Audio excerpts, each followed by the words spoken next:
Quinta clase del curso de Introducción a la Teología Sistemática de Lubrana Asociación Bíblica.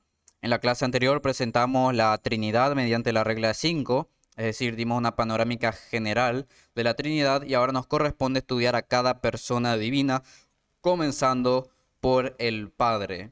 Esta parte de la dogmática recibe el nombre de patriología o paterología, pater padre, logos, enseñanza, estudio, el estudio de la personalidad y la obra del Padre. Se estudia quién es el Padre dentro de la única esencia divina, su revelación a lo largo de todo el Antiguo y Nuevo Testamento. Con el Padre pasa una cosa muy particular en ciertos sectores cristianos y es que se produjo un temor mal resuelto. Claro, puesto que se han salido a la calle varias herejías que atacan al Espíritu Santo diciendo que es una fuerza, una energía, herejías que niegan la divinidad de Jesucristo. Básicamente lo que se hizo es tratar de proteger la divinidad del Hijo y del Espíritu Santo a costa de dejar de hablar del Padre. Entonces dejamos de hablar del Padre como fuente, principio, origen de la deidad, tratando de, claro, proteger la divinidad de las otras dos hipóstasis. Y en la práctica lo que haces es una relación trinitaria plana, donde las relaciones, las nociones son inexistentes. Y el Padre queda convertido básicamente en un Dios genérico que está en el cielo y la verdad es que poco más. Entonces, ¿qué se hace en reemplazo? Pues reemplazamos todo lo que no enseñamos por otra cosa y la empezamos a desvirtuar hablando del amor de Jesús, de seguir a Jesús, de relación con Jesús, de que Jesús esto, Jesús aquello. Claro, deformamos toda la doctrina a costa de no querer hablar de algo que evidentemente estamos desconociendo. Y esto no sé qué nombre darle en la práctica, alguna enseñanza que tenga que ver solamente con Jesús, donde la predicación funciona sola, como si, claro, funciona solamente como que Cristo es el sujeto único, personal, definitivo, mientras que el Padre es el Dios genérico que está en el cielo y aparece únicamente cuando oramos o tenemos que pedir algo. Pero lo curioso es que Cristo justamente es el centro porque es hijo del Padre y toda su vida posee dirección filial. Viene del Padre, habla las palabras del Padre, realiza las obras del Padre, busca la gloria del Padre, cumple la voluntad del Padre y ruega al Padre y vuelve al Padre. Por eso Jesús dice, nadie viene al Padre sino por mí, o como dice el texto griego, a través de mí. Cristo es el camino, pero el Padre es el término al cual nos conduce. Y bueno, cuando se desaparece el orden, también el Espíritu Santo se vuelve un comodín para, claro, para ocuparlo cada vez que no sabemos explicar algo. No sabemos explicar algo, pues el Espíritu Santo tal. No, no funciona así. El Espíritu Santo es el Espíritu del Padre y del Hijo. Procede, es enviado y glorifica al Hijo y hace que los creyentes clamen al Padre Abba. Entonces, la vida cristiana procede del Padre, llega por el Hijo y se realiza en el Espíritu y nos devuelve al Padre de nuevo. Por eso los credos, toda la cristiandad siempre ha confesado un solo Dios, Padre Todopoderoso, porque el título Todopoderoso se ocupa en Apocalipsis, se ocupa particularmente y únicamente al Padre. Y de hecho la oración enseñada por Cristo no es Espíritu nuestro ni Hijo nuestro, es Padre nuestro. No porque el Padre sea más Dios, sino porque la igualdad de esencia no elimina el orden eterno de las relaciones, cosa que ya hemos visto en Trinidad. Lo que vamos a hacer hoy es profundizar acerca de la noción y lo que nos hace identificar al Padre respecto a las otras hipóstasis. Así que arrancamos el módulo respecto a Dios y Padre.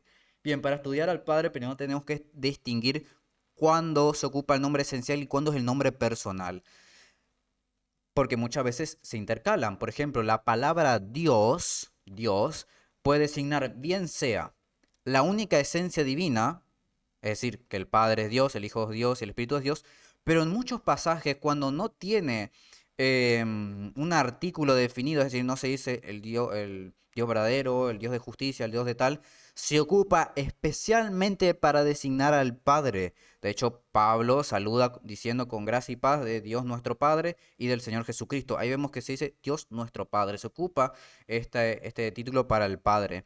De hecho, cuando vamos a Juan 1.1, muestra justamente ambas funciones. O logos en proston teón. El verbo estaba con Dios y después dice teos en o logos. El verbo era Dios. Entonces, en la primera afirmación, Dios señala al Padre con quien estaba el verbo, es decir, estaban cara a cara. Ahora, en la segunda vez se predica la naturaleza divina del propio verbo. Entonces vemos que el contexto determina si Dios designa personalmente al Padre o expresa aquello que las tres hipóstasis son en sí mismas. Otro ejemplo claro está en 1 Corintios 8:6, que es un buen ejemplo también. Dice, para nosotros, sin embargo, solo hay un Dios, el Padre, de quien proceden todas las cosas y nosotros somos para Él, y un Señor, Jesucristo, por medio de quien son todas las cosas y nosotros por medio de Él. Vemos cómo la expresión acá del Dios uno es según el orden personal. Del Padre son todas las cosas y por medio del Hijo son todas las cosas. Vemos al Padre como fuente. Entonces vemos que acá Padre, la palabra Padre, generalmente alcanza su sentido trinitario más propio cuando designa la relación eterna de la primera hipóstasis con el Hijo. ¿Ok? Dios no es Padre solamente porque creó a las personas, sino que antes de que existiera alguna criatura, el Padre ya era Padre porque eternamente estaba engendrando al Hijo. Por eso, Padre, que no funciona como una metáfora, sino porque justamente reconocemos que existe la paternidad en Dios, es que hay un Padre, porque lo que constituye a una persona divina son sus relaciones. Es decir, justamente porque hay una relación es que sabemos que hay una persona divina. Entonces, la paternidad no recibe o sea, la paternidad del hombre, es decir, un padre justamente común y corriente, que tu papá, recibe una analogía de la paternidad eterna que existe originalmente en Dios. Es decir, el matrimonio, el padre, es figura analógica de lo que es el padre realmente en la eternidad. Esto es muy interesante, ¿no? Como la misma creación refleja, es imagen de lo que Dios es, en este caso, la figura de la paternidad. Bien, propiedad personal del Padre. Recordemos, esto es un recordatorio, en la clase anterior mencionamos cinco nociones, inaccesibilidad, paternidad, filiación, expiración común y procesión. Bien, esto, como yo decía, sirve principalmente para identificar a las personas divinas. Bien, ahora tenemos que desarrollar lo que nos permite conocer personalmente al Padre. Y acá está la noción que es exclusiva de él, la inaccesibilidad. ¿Ok? El Padre no procede de otra persona divina. No es engendrado como el Hijo ni es expirado como el Espíritu. Y por eso recibe el Padre el nombre de principio sin principio. De hecho, en griego aparece el término angénetos, ¿ok? Con doble letra N, que significa justamente no engendrado. El Padre es no engendrado, no. Conviene distinguirlo de agénetos, que es con una sola N. La pronunciación es la misma, pero la diferencia es que cuando es una sola N se está refiriendo a no hecho y no creado, y ahí se está refiriendo al Hijo. La diferencia es mínima, pero dogmáticamente es tremendamente importante, porque solamente el Padre es no engendrado.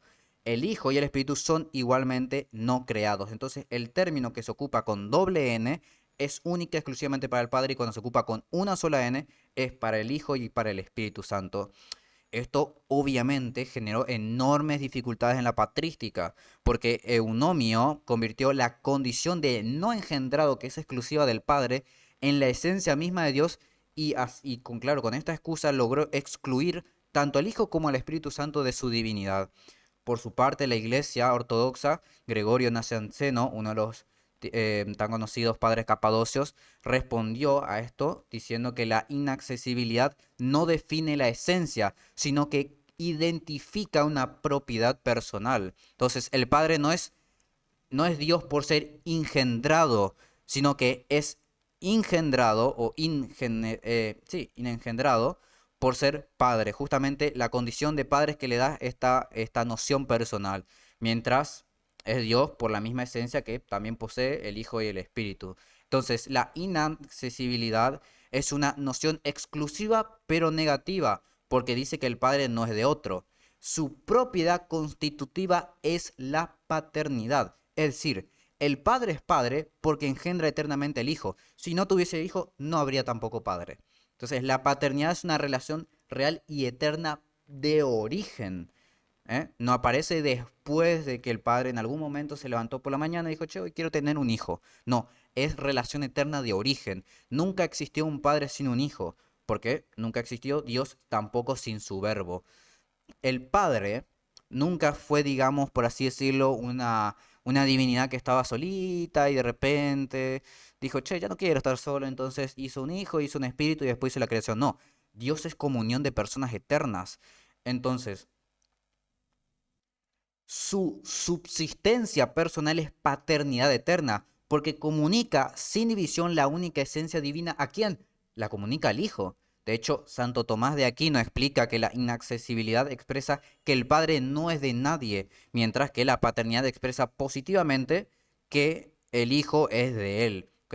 La inaccesibilidad expresa negativamente que el Padre no procede de otra persona divina, mientras que la paternidad expresa positivamente que el Hijo es de él. Por eso la paternidad posee el lugar principal, es lo primero. Y bueno, sus nombres personales, si lo queremos más o menos ordenar, se podrían ver como están ahí abajo por definición. ¿Por qué se le llama padre? Porque engendra al hijo. ¿Por qué se le dice inengendrado? Porque no procede. ¿Por qué se le dice principio sin principio? Porque es origen sin tener origen. ¿Y por qué se le dice fuente? Porque la vida trinitaria posee en el Padre, valga la redundancia, su principio personal. En cambio, todo lo que tenga que ver con eternidad, sabiduría, omnipotencia, amor, son nombres esenciales que luego pertenecen a las tres hipóstasis, aunque es verdad que la escritura los apropie en ciertos lugares, principalmente también al Padre. Entonces, la designación que se suele hacer a lo largo de todo el Nuevo Testamento es el Dios y Padre de nuestro Señor Jesucristo. ¿Por qué? Porque identifica a la primera hipóstasis por su relación con el Hijo. También se le suele dar otros títulos como Padre de Misericordia, Padre de Gloria, el Padre de las Luces, aunque el texto griego de aquel versículo, Santiago capítulo 1, versículo 7, dice Padre de las Luminarias, Padre de los Espíritus también, y bueno, se describen también sus obras y sus dones. Entonces vemos que son verdaderos nombres bíblicos del Padre que no terminan por crear nuevas propiedades hipostáticas añadidas a la paternidad. Vemos que es lo natural que surge del Padre. Bien, la parte complicada que suele omitirse, y está bien que se omita en algunos momentos, porque la verdad es que prefiero que por miedo no se enseñe mal a que animarse a enseñar y enseñarlo justamente mal. Llegamos a la formulación creo que más importante, pero también como digo, la más temida. El Padre es fuente y origen de toda la deidad. Bien, Agustín de Hipona, Aurelio Agustín de Hipona, nuestro queridísimo padre latino occidental, lo llama al Padre principio de toda la deidad. De hecho, toda la tradición latina habla del principium sine principio. Y el noveno concilio de Toledo lo confiesa como fuente y origen de toda la divinidad. Y por su parte, la tradición oriental griega utiliza arché, principio, y también aitia, causa, ¿ok? Entendida como origen personal y no como fabricación de otra. De hecho, Santo Tomás de Aquino, hablando sobre el Padre, también dice que la tradición griega ocupaba principio y causa indistintamente, aunque es verdad que se reconoce que en Occidente hablar de causa es bastante complicado, porque vos decís que el Padre es causa del Hijo, es casi lo mismo que decir que el Padre crea al Hijo. Por eso nosotros en Occidente hemos decidido más ocupar el término principio sin principio que el término causa, ¿no? Entonces vemos que esto de ninguna manera significa que el padre fabrica de alguna manera al hijo o al espíritu. O sea, no es que tiene más porción de deidad. El padre es fuente y origen de la deidad o sea, es fuente según la hipóstasis. ¿Ok? El hijo recibe eternamente de él la misma esencia por generación, mientras que el espíritu posee desde el padre su origen personal también. Entonces vemos que el orden es relacional. El padre no es de nadie porque es inengendrado, el hijo del padre porque es engendrado y el espíritu procedente del padre porque es expirado también por el padre. Entonces, todo este mecanismo se le suele sintetizar con una sola palabra. El orden es taxis, ¿ok? Taxis. Que bueno, no significa como una jerarquía, sino orden relacional. Eso es lo que se quiere expresar. Taxis es orden relacional. El Padre es primero en orden de origen, no primero, como digo, en poder ni en gloria, y el Hijo, en consecuencia, no es menos por ser engendrado y el Espíritu tampoco no es menos por ser procedente, ¿ok? Como ya vimos en la clase de Trinidad, ya hemos explicado cómo son engendrado el Hijo y cómo es procedente el Espíritu. Entonces yo creo que no hay ningún problema ahora de hablar al Padre como fuente y origen, porque vemos que todos proceden del Padre de alguna manera. De hecho, Gregorio Nacianceno resume todo cuanto posee el Padre le pertenece al Hijo, excepto, ¿qué cosa? Pues ser Padre y ser también, como él le llama, causa. Como somos nosotros occidentales, a Gregorio Nacianceno le preferimos ocupar el término principio. Tratamos de decir que al Padre, ¿okay? Todo cuanto posee el Padre le pertenece al Hijo, excepto ser Padre y ser principio o ser origen. La diferencia, como digo, no está en esencia, sino en el origen personal. ¿Okay? El Padre no la recibe, pero el Hijo sí la recibe porque posee el Padre por generación y el Espíritu por procesión. Claro, esto ha generado enormes dificultades a lo largo de la patrística y de hecho prácticamente el 100% de todas las herejías buscaban proteger algo a costa de destruir otra, ¿ok? Tratamos de proteger justamente que el Padre es fuente y origen y tratamos de destruir las otras doctrinas. De hecho, em, en- o sea, de hecho, ningún concilio a lo largo de toda la cristiandad necesitó demostrar que el Padre era Dios. Unánimemente, tanto los judíos como los cristianos, como los herejes, siempre han confesado que el Padre era Dios. El tema era si el Hijo y el Espíritu pertenecían al lado del Creador o al lado de las criaturas. Arrio, tal vez bueno, se conoce el arrianismo, ¿no? La herejía que negaba básicamente la divinidad del Hijo, decía que el Hijo era una criatura sublime, pero producida por la voluntad de Dios Padre, ¿ven? Sí, ¿por qué? Porque él quería proteger al Padre como fuente y origen, pero que a costa de destruir la divinidad del Hijo. De hecho, Nicea luego responde confesando al Hijo como engendrado, no creado, consustancial al Padre. Y luego lo que continúa del credo hablando de que Dios de Dios, luz de luz, Dios verdadero de Dios, Dios de verdadero, está para justamente confesar que aquel que procede del Padre posee toda la naturaleza del Padre también. Un poquito más tarde los arrianos están los neumatómacos o también llamados macedonianos, que bueno, intentaron mantener también lo mismo, Padre como fuente de origen, pero que a costa de negar la divinidad del Espíritu Santo. Contra esto respondió la cristiandad. Constantinopla confesó que el Espíritu es Señor y dador de vida, que procede del Padre y recibe junto con el Padre y el Hijo la misma adoración y gloria. Entonces vemos que a lo largo de la cristiandad no se borró la monarquía del Padre, sino que se trató de mostrar que generación y procesión comunican la única naturaleza sin producir otras esencias. Aún con todo esto, Oriente y Occidente en el siglo IX se terminó dividiendo por una controversia, la controversia del filioque. Filioque de latín significa literalmente del hijo. Claro, el credo de Constantinopla, el credo niceno-constantinopolitano, afirmaba que el Espíritu Santo procede del Padre. Bien, la teología griega se reserva generalmente el término ekporesius, que es para el origen hipostático último, y por eso afirmaban que el Padre es causa del Espíritu, aunque el Espíritu venga y sea manifestado eternamente por medio del Hijo. Es decir, el Espíritu Santo procede de la fuente y origen que es el Padre por medio de el Hijo. Bien, la tradición latina utiliza procesio de un modo mucho más amplio, ¿ok? Nosotros ocupamos el término mucho más amplio y confesamos que el Espíritu procede del Padre y del Hijo, no por medio de, sino también del Hijo como de un solo principio. O sea, que el Espíritu Santo procede del Padre y del Hijo como de un solo principio, no significa que el Hijo funcione como una segunda fuente independiente, porque es lo que de hecho temía la iglesia griega. Estaban diciendo, no, ustedes ahora tienen dos fuentes de origen, Padre y Hijo. No, lo que afirmó la tradición latina es que todo cuanto posee el Hijo lo recibe eternamente del Padre, incluida su participación en la inspiración del Espíritu. Por eso Agustín de Hipona afirma a la vez el filioque y la fontalidad del Padre. Entonces, el Hijo recibe, como recibe todo excepto la paternidad, recibe también la participación para expirar al Espíritu como una sola fuente o un solo principio, mejor dicho. Entonces, ¿se arregló la iglesia griega y la iglesia latina? Pues la verdad es que no. bueno, ahora están menos peleados. De hecho, hace poco me parece que el Papa leyendo el credo con los ortodoxos, lo leyeron justamente el credo sin el filioque, así que bueno, cositas que pasan.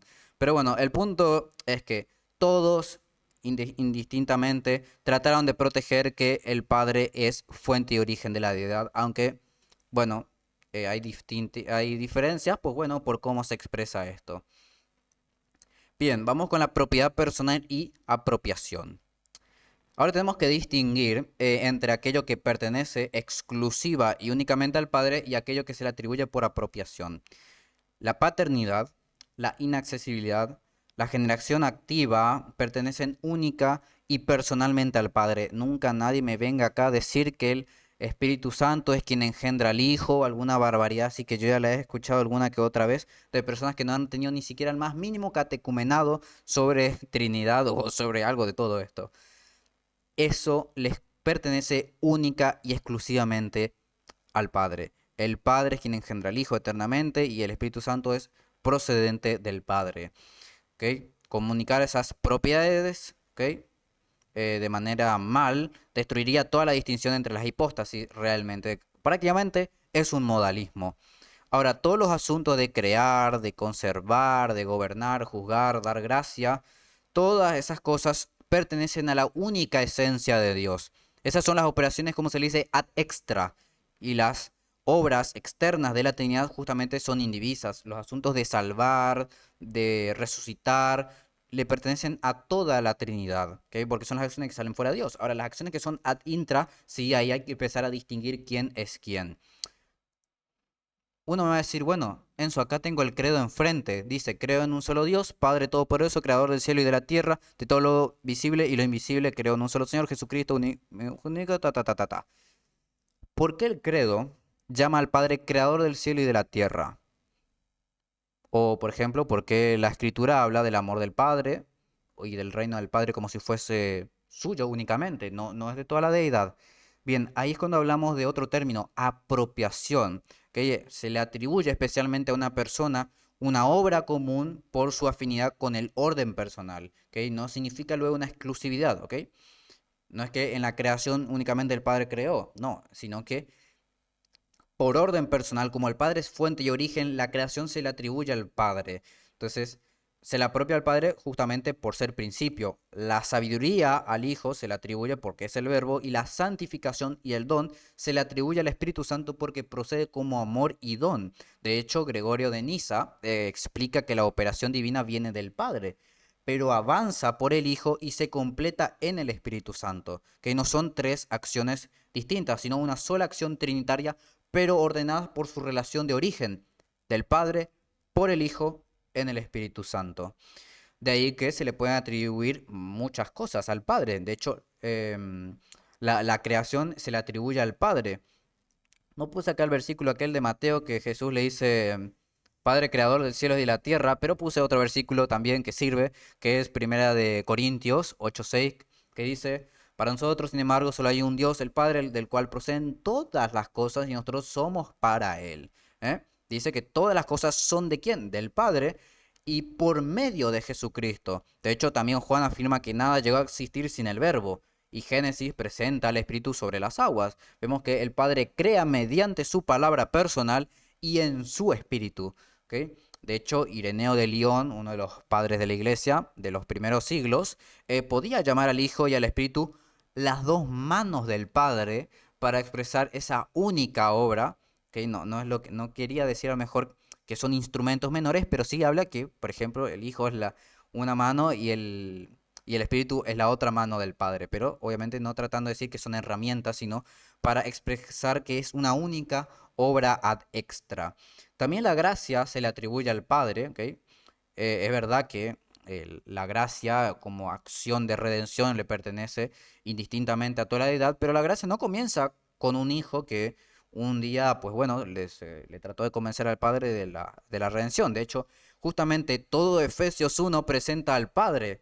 Bendito sea el Dios y Padre de nuestro Señor Jesucristo, que nos bendijo con toda bendición espiritual en los lugares celestiales. ¿En quién? En Cristo. Según el Padre nos escogió en Él antes de la fundación del mundo, para que fuésemos santos y sin mancha delante de Él, en amor habiéndonos predestinado para ser adoptados hijos suyos por medio de ¿quién? De Jesucristo, según el puro afecto de su voluntad. Todo este versículo está hablando del Padre. ¿Ok? Se presenta al Padre bendiciendo, escogiendo en Cristo, predestinando para adopción, en el Hijo, luego tenemos la redención y en el Espíritu somos sellados como continúa el capítulo de Efesios. La salvación nace del amor del Padre, se realiza por medio del Hijo y se aplica por el Espíritu Santo. De hecho, el amor también, como digo, es atribuido al Padre. El Padre ama al Hijo antes de la fundación del mundo y ama al mundo entregando a su Hijo unigénito.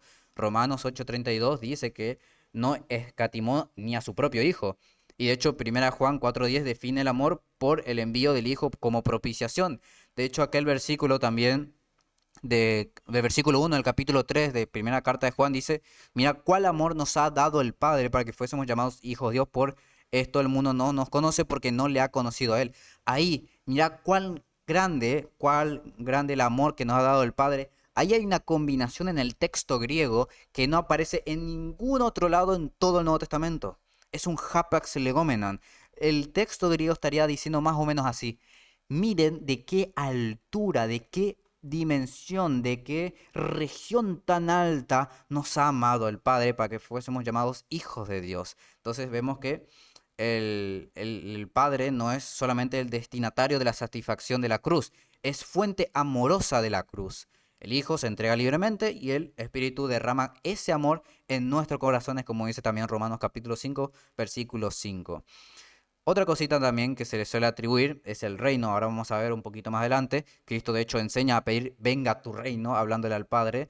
Y también a lo largo de todo el Nuevo Testamento se habla del reino del Hijo amado, que el Padre entrega autoridad mesiánica, el Hijo reina hasta someter a sus enemigos y el Espíritu hace presente las primicias del reino. Pero al final de todo eso, el Hijo lo entrega al Padre para que Dios sea todo en todos. Ahora vamos a ver cuando terminemos la parte del Nuevo Testamento, sí, también del Nuevo Testamento, pero primero tenemos que ir al Antiguo Testamento. Bien, eso es respecto a las atribuciones. Esas, por ejemplo, son algunas de las obras que le podemos atribuir al Padre personalmente. A lo largo de todo el Antiguo Testamento se nos revela mucho del Padre. De hecho, algún autor escolástico, antes de que exista el dispensacionalismo, que de hecho sería más o menos el embrión del dispensacionalismo moderno, hablaba, ahora no me acuerdo cómo se llamaba este hombre. Bueno, si alguno lo sabe me lo puede poner, pero no me acuerdo el nombre del escolástico, que bueno, hablaba de que el Antiguo Testamento era la dispensación del Padre, los Evangelios la dispensación del Hijo, y el Nuevo Testamento, o sea, de ahí de hecho, de los apóstoles en adelante, es la dispensación del Espíritu Santo. Bueno, justamente porque la revelación principalmente del Antiguo Testamento tiene que ver con el Padre. Entonces, lo primero que se suele, bueno, se le puede a lo mejor señalar es el Padre de Israel, ¿no? De la creación. Deuteronomio capítulo 32, versículo 6 pregunta, ¿no es Él tu Padre que te creó? Él te hizo y te estableció. De hecho, la expresión en el hebreo de ese versículo diría, tu padre el que te adquirió o también el que te formó, porque ese verbo puede significar adquirir, poseer o producir. De hecho, la Septuaginta traduciría más o menos, o pater sou et quesato, ¿ok? Tu padre te adquirió, y el versículo de hecho continúa y dice, él te hizo y te estableció. ¿Ven? Entonces vemos acá, la paternidad designa a quien dio existencia a Israel y luego quien también lo constituyó como pueblo. Y eso vemos que se le apropia al Padre. De hecho, Éxodo 4:22 llama a Israel mi hijo, mi primogénito. Y luego Oseas 11:1 recuerda que Dios llamó de Egipto a su hijo. Entonces vemos que la relación paternal incluye también esto, la elección, ¿no? La predestinación, la liberación, la disciplina, la fidelidad del pacto. Vemos todas estas cosas. Isaías también, 63:16, confiesa, tú eres nuestro Padre, aunque Abraham no nos alcanzase, no nos conozca e Israel no nos conozca, tú, Señor, eres nuestro Padre, nuestro Redentor perpetuo es tu nombre. Y más adelante también Isaías 64:8 dice, ahora pues, Señor, tú eres nuestro Padre, nosotros barro, y tú el que nos formaste. Entonces vemos que la paternidad divina, ¿ok? Tiene acá nuevamente la connotación de creación, de genealogía humana. Aunque Abraham no reconozca a sus descendientes, Dios continúa siendo padre y continúa siendo redentor. Entonces vemos que la imagen acá del alfarero añade la idea de formar, de reclamar al pueblo como suyo. Tal vez uno de los versículos más conocidos, Malaquías 1:6, pone en boca de Dios esta pregunta: el Hijo honra al Padre. Si soy Padre, ¿dónde está mi honra? Y luego Malaquías 2:10 pregunta: ¿no tenemos todos un mismo Padre? ¿No nos ha creado un mismo Dios? Entonces vemos que a lo largo del Antiguo Testamento el Padre, ¿cómo se presenta? Pues se presenta como creador, redentor, juez, señor del pacto. Y bueno, precisamente por ser Padre, luego reclama honor, también reclama, ¿cómo es? Ay, no me está saliendo ahora esta palabra. Em, no es respeto, no es la palabra respeto. Sí, también respeto, pero no es de la palabra que estoy buscando. Ah, bueno, ya me voy a acordar en algún momento. El punto es que así como reclama honor, también vemos que cuando hay infidelidad al pacto, también el Padre juzga. Otra cosa importantísima, padre del rey mesiánico. Vemos que acá cuando vamos a la segunda línea aparece la promesa davídica, que en 2 Samuel 7:14 dice, bueno, respecto de Dios dice del descendiente de David: yo le seré a él padre y él me será a mí hijo. Vemos acá que la promesa se refiere primero a la dinastía davídica, pero alcanza su cumplimiento definitivo en Cristo. Esto es lo que ya habíamos hablado de tipo y antitipo, ¿ok? Una tipología, ¿ok? El tipo es la dinastía davídica, el antitipo el cumplimiento en Cristo. El Salmo 89 también presenta al rey clamando: tú eres mi Padre, mi Dios y la roca de mi salvación. Y el Salmo 2:7 declara también: mi hijo eres tú, yo te he engendrado hoy. Versículo que también va a tomar el autor a los Hebreos en el capítulo 1, versículo 5, para señalar la engendración eterna también del verbo. De hecho, ese verbo que se utiliza engendrar, te he engendrado, em, los hebreos, como digo, lo ocupa para señalar que el Hijo no pertenece luego al orden de los ángeles, que tiene un marco superior. Entonces vemos que el desarrollo canónico hace visible todo el contenido de las promesas que da el Padre, y bueno, que el Mesías no, el Mesías viene de esto, ¿no? Que el Hijo estaba con el Padre antes de la fundación del mundo, prometido para el desarrollo de la salvación.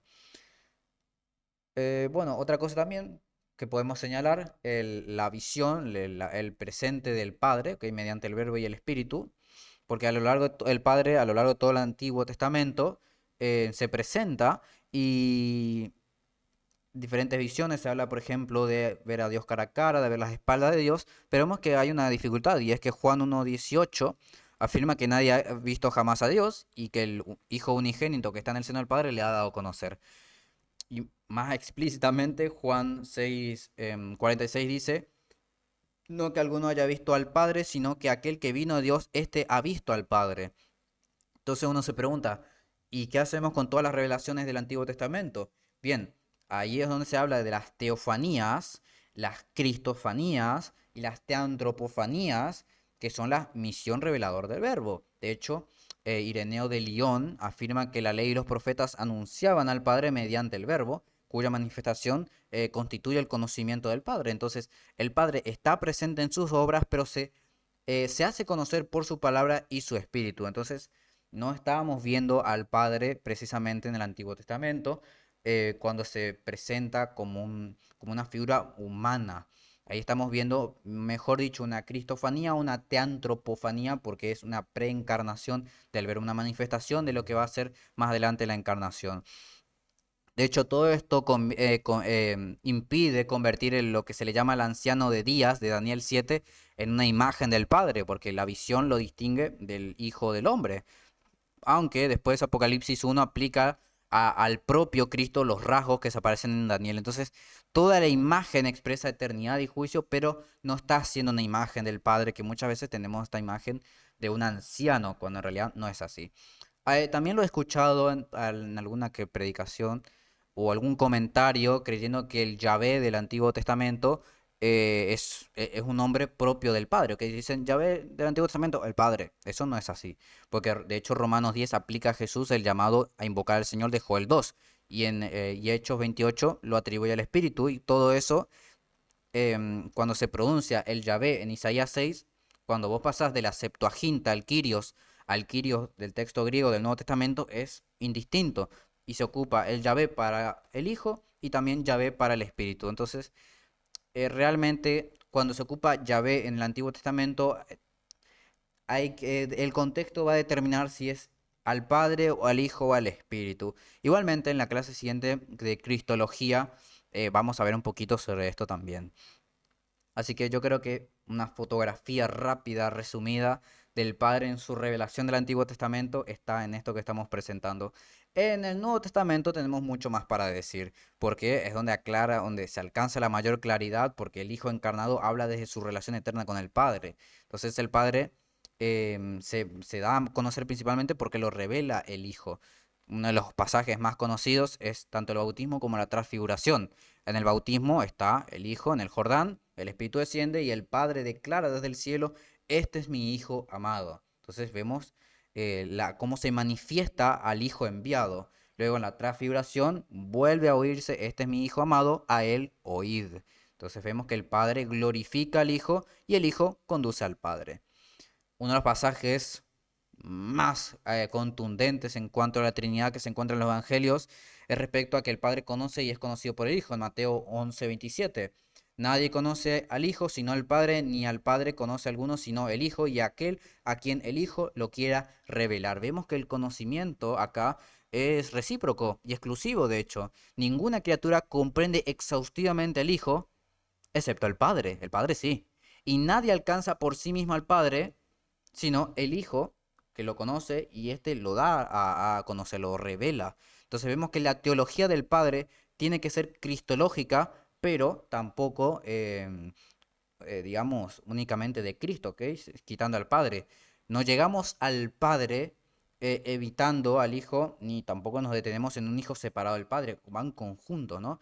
De hecho, cuando Juan, capítulo 1, versículo 18, afirma que nadie ha visto jamás a Dios y que el Hijo unigénito o Dios unigénito que cabe seno del Padre, lo ha dado a conocer, ese lo ha dado a conocer en el texto griego se ocupa el verbo exegeto, ¿okay? Exégesis. El Hijo hace la exégesis del Padre y lo saca personalmente y nos lo da a conocer. Aquel que es invisible, el Hijo lo hace visible. Por eso cuando Felipe le pide a Jesús, muéstranos al Padre, Jesús se ríe diciendo, pero el que me ha visto a mí ha visto al Padre. Vemos que el Padre se manifiesta perfectamente en su imagen porque ambos habitan el uno en el otro. Esto es lo que se conoce como la acción pericorética, la pericoresis, la circuncisión. De hecho, Ireneo de León esto lo expresa con una enorme sencillez. Dice que el Padre es lo invisible del Hijo y el Hijo lo visible del Padre. Entonces, vemos que cuando vemos al Hijo enojado, al Hijo triste, al Hijo actuando, vemos también no un carácter distinto del Padre, sino que su santidad, su misericordia, su amor son la manifestación exacta también del Padre. ¿Eh? No hay a veces se quiere ver como que el Padre es amor, no, que el Hijo es amor y el Padre es ira en los Evangelios. Es todo lo contrario. El amor, la santidad, la misericordia del Hijo es la manifestación del Padre porque es el Hijo quien hace la exégesis del Padre y lo da a conocer. Por eso tenemos que pasar al siguiente punto, que es respecto a la vida filial de Jesús. ¿Okay? Juan presenta muchísimo sobre esto, presenta la misión de Cristo mediante verbos de relación. El Padre envía, el Hijo viene de él, habla lo que oyó y realiza sus obras y cumple su voluntad. De hecho, Juan capítulo 5 habla de que el Hijo no hace nada separado del Padre y también a la vez hace igualmente todo cuanto el Padre hace. Entonces vemos que la primera afirmación expresa el orden de origen y la segunda igualdad de operación y naturaleza. Por eso también Juan capítulo 10 versículo 30 dice, yo y el Padre uno somos. ¿Okay? No dice una persona somos. El verbo está en plural y el adjetivo uno es neutro. El Padre e Hijo permanecen personalmente distintos y son uno en poder y esencia. Así lo expresa también el texto griego. Juan capítulo 17, la oración de intercesión, la oración sacerdotal, dice, estas cosas habló Jesús y levantando los ojos al cielo dijo, Padre, la hora ha llegado, glorifica a tu Hijo para que también tu Hijo te glorifique a ti, como le has dado potestad sobre toda carne para que dé vida eterna a todos los que le diste. Y esta es la vida eterna, que te conozcan a ti, el único Dios verdadero, y a Jesucristo, a quien has enviado. Yo te he glorificado en la tierra, he acabado la obra que me diste que hiciese. Ahora pues, Padre, glorifica tú al lado, glorifícame tú al lado tuyo con aquella gloria que tuve contigo antes de que el mundo fuese. Ese nombre es muy importante, el único Dios verdadero. De hecho, en la patrística los herejes objetaban diciendo que si el Padre es el Dios verdadero, Jesucristo entonces no es Dios verdadero. Por eso el credo niceno-constantinopolitano dice Dios verdadero de Dios verdadero, porque se tiene que afirmar que el Padre y el Hijo son consustanciales.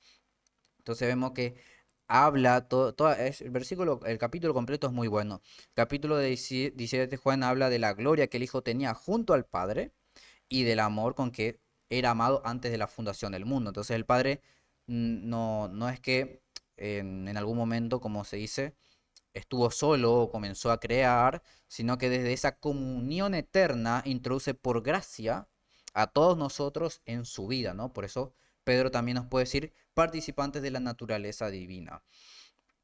Otro punto también importante es el tema de la adopción. Esta es una de las obras importantes que también se le atribuye al Padre, que es respecto a cómo el Nuevo Testamento también la filiación de Cristo la distingue de nuestra filiación. De hecho, el sustantivo en griego es siempre pater, que la diferencia entre el Padre de Jesús y nuestro Padre, que aparece principalmente en la gramática del texto griego. No me quiero meter demasiado en esto porque si no nos llevaría mucho tiempo, pero no hace falta mucho, Jesús es bastante explícito. Jesús habla de mi Padre y a vuestro Padre, a mi Dios y a vuestro Dios. Entonces vemos que enseña claramente mi Padre y enseña a los discípulos Padre nuestro. Dice, suba a mi Padre y a vuestro Padre, a mi Dios y a vuestro Dios. Fíjense, no dice nuestro Padre. Él es hijo por naturaleza, generación eterna, pero nosotros somos hijos, sí, también, pero somos hijos por adopción. Juan 1, 12 y 13 dice, mas a todos los que le recibieron, a los que creen en su nombre, les dio potestad de ser hechos hijos de Dios, los cuales no son engendrados de sangre, sino de voluntad ni de voluntad de carne, ni de voluntad de varón, sino de Dios. Vemos que llama a los creyentes tecnateu, hijos nacidos de Dios. Y de hecho, dos versículos después nos llama con el verbo monógenes para patros, el único que viene del Padre. Juan se reserva normalmente el hijo, el título de hijo para Cristo, pero vemos que también Pablo llama eh, hijo en el texto griego a los creyentes, pero es verdad que siempre explica la condición mediante el uotiesea, ¿okay? El adopción filial. Entonces, la distinción es que el hijo es hijo por naturaleza, nosotros somos hijos, sí, pero por adopción. No es lo mismo el hijo adoptado que el hijo, llamámoslo así, de sangre. Pero bueno, Gálatas 4 al 6 lo expresa el orden más completo. Dios envió a su Hijo, nacido de mujer, nacido bajo la ley, para que redimiera a los que estaban bajo la ley, a fin de que recibiéramos la adopción de hijos, y por cuanto sois hijos, Dios envió a vuestros corazones el Espíritu de su Hijo que clama Abba, Padre. Bien, no hay mucho que decir, la verdad. El hijo ya es hijo cuanto es enviado. De hecho, ahí el texto griego ocupa un verbo más fuerte. Dice que Dios despachó, empujó, sacó a su hijo de sí, nacido de mujer, nacido bajo la ley, para que redimiera a los que estaban bajo la ley. Y bueno, esta expresión de Abba o Pater aparece también en Getsemaní, aparece en Romanos 8, aparece acá en Gálatas 4, Abba Padre, Abba o Pater. Abba es arameo y bueno, el texto añade su equivalente griego, el Padre, que algunos lo quieren traducir como Abba como papito o cosas así, que a mí me parece una blasfemia tremenda, me parece una falta de respeto, porque padre significa, es verdad que significa papá, pero Jesús dice Abba por derecho eterno. Nosotros, porque el Padre nos une al Hijo y envía su Espíritu, se lo decimos también, pero esto no significa que nos permite ser no tener reverencia, ¿ok? Al Padre se le tiene reverencia, lógicamente, aunque Abbas puede traducirte tanto como papá como padre, pero no me vengan con esta cosa de papito y cosas así raras, ¿ok? Bueno, eso respecto a la adopción sencillamente. ¿Alguna que otra cosita más? Bien, yo creo que podemos pasar. Ah, bueno, sí, también podríamos señalar, simplemente como esto es un paréntesis, esto no está tanto en la clase, también tiene que ver, pero no lo tengo acá para enseñar. Por ejemplo, cuando Efesios 2:18 hace un buen resumen de lo que es la vida cristiana, porque dice, por medio de él, los unos y los otros, tenemos entrada por un mismo espíritu. ¿A quién? Al Padre. Vemos que es por medio del Hijo en un espíritu al Padre. Por eso la oración cristiana normalmente el orden es al Padre por la mediación del Hijo en el poder del Espíritu. Simplemente como una señalación que se puede dar y también por ahí solamente como corrección porque lo he leído en algún lado respecto a si el Padre sufrió en la cruz. Eso apareció principalmente en teologías muy modernas. Ahora tampoco no me estoy acordando del autor de esa teología que se le llama la teología del Dios sufriente, me acuerdo. Que claro, quiere evitar un padre como frío que envía al hijo para que sufra. Pero claro, ahí habría que, conviene en realidad, distinguir al objeto, al sujeto, a la distinción personal de la pasión. Porque no es que el Padre, digamos, es indiferente en la obra de la cruz. La cruz procede justamente del amor del Padre, pero envía al Hijo y lo reconcilia al mundo consigo mismo en Cristo. Pero el Padre no se encarnó, ¿okay? El Padre no fue crucificado, el Padre no estuvo en la pasión, ¿okay? La cruz es una obra común como operación ad extra. El Padre envía, pero es el Hijo quien asume humanidad y se ofrece. Luego, lo que hace el Espíritu Santo es sostiene y aplica aquello que se sucede. De hecho, el concilio de Éfeso confesó que el Verbo sufrió en la carne y luego el segundo concilio de Constantinopla formula lo mismo, que uno de la Trinidad sufrió en la carne. ¿Okay? Uno de la Trinidad, no la Trinidad entera. No es que porque sufrió el Hijo en la cruz, sufrió también el Espíritu y sufrió también el Padre. No, el único que era pasible era el Hijo porque asumió una naturaleza humana. Entonces, algunos quieren romper medio la impasibilidad a costa de querer hacer a un Dios un poquito más, no sé, cómo decirlo, menos frío, ¿no? Pero no, justamente la impasibilidad está para mostrar que Dios no es alterable ni lesionable por nada exterior, que su amor no es una reacción dolorosa producida por la criatura, sino un acto eterno de bondad.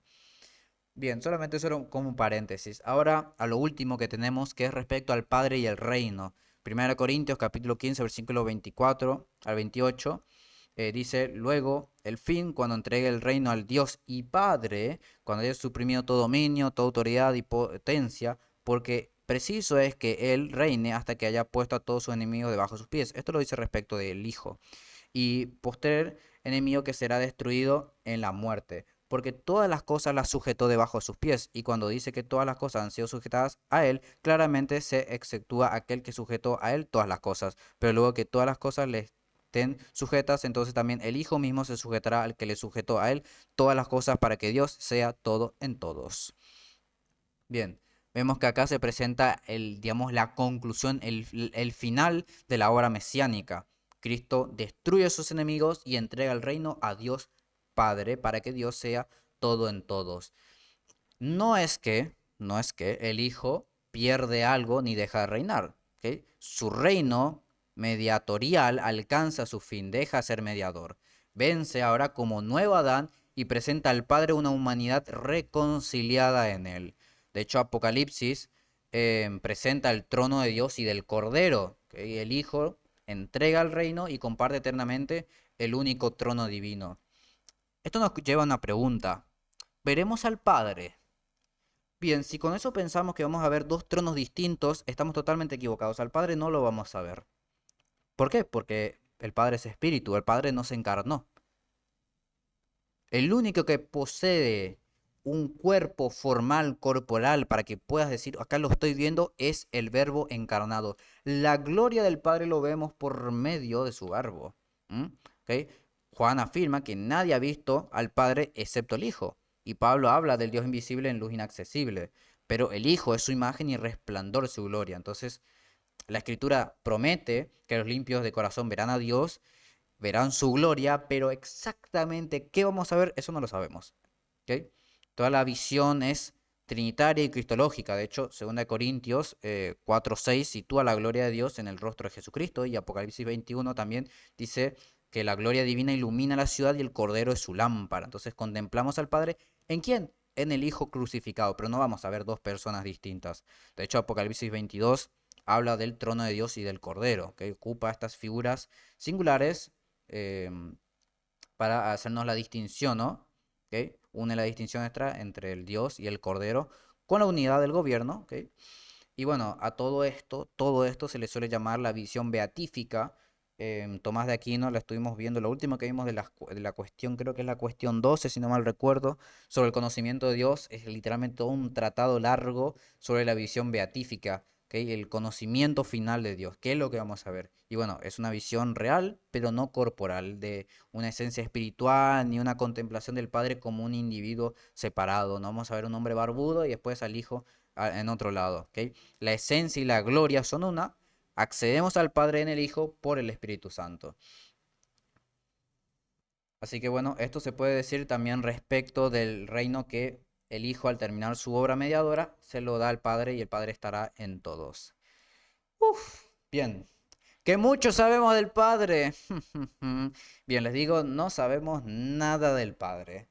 Esto fue un vuelo de paloma. Traté de ir lo más rápido posible para que esto no se extienda y tampoco yo me pueda permitir hablar de más, porque encima es un tema complejo en algunas cosas, así que yo creo que lo importante acá de llevarnos es esto de que el Padre es principio, origen de la deidad, ¿ok? Esto es base fundamental. El Antiguo Testamento lo manifiesta como el Padre Redentor, Señor de Israel, aquel que prepara la acción mesiánica. Luego, cuando el Nuevo Testamento viene a revelarnos más, se revela la paternidad con el Hijo por naturaleza, la adopción, el envío del Espíritu Santo. Y bueno, vemos que toda la vida cristiana queda resumida, de hecho, ahí en Efesios 1. Por medio del Hijo, en un mismo espíritu tenemos acceso al Padre. Entonces, la fe comienza en el Padre, viene por el Hijo, habita por el Espíritu, y todo eso ¿para qué? Para que al final de los tiempos nos lleve nuevamente al Padre como fuente y origen, no solamente de la deidad, sino también de nuestra vida corporal y espiritual. Así que con esto y un bizcocho terminamos la clase 5 de la patriología o pateriología, doctrina de la persona y obra del Padre.